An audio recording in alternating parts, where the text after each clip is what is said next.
Hi hello అందరు ఎలా ఉన్నారు? మీకు ఈ సాయంత్రం స్నాక్గా ఇడ్లీ ఉప్మా పొద్దున మిగిలిపోయినాయి అబ్బా ఇడ్లీ. అది ఉప్మా ఎట్లా చేయాలో చూపిస్తా. ఉప్మా మస్తు ఉంటుంది అది. ఆ, చూడండి, ఫస్ట్ కడాయి పెట్టండి, పొయ్యి ముట్టియండి, నూనె పోయండి. ఆ నూనె పోసిన తర్వాత నూనె కాగిన తర్వాత తాలింపు గింజలు, జీలకర్ర, ఆవాలు, శనగపప్పు, దాని తర్వాత పల్లీలు. పల్లీలు వేసుకుంటే టేస్ట్ ఉంటుంది. పల్లీలు వేసుకోండి, బాగుంటుంది. అటు ఇటు కలుపుతూ ఉండాలి మాడకుండా. తర్వాత సన్నగా తరిగిన పచ్చిమిరపకాయలు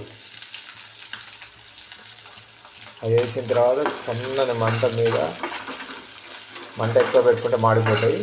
పల్లీలు మాత్రం ఎర్రగా కాలాలి, మంచిగా ఉంటుంది టేస్ట్.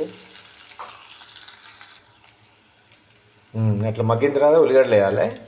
చిన్న ఉల్లిగడ్డ తీసుకున్నా, సన్నగా కోసేసి దాంట్లో వేసేసేయాలి. ఇవి కూడా ఉల్లిగడ్డలు కూడా మంచిగా వేగాలి.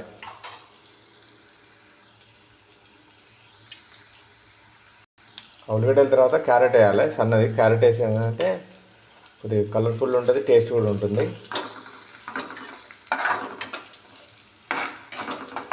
దాని తర్వాత దీంట్లోనే కరివేపాకు వేయాలి, కరివేపాకు.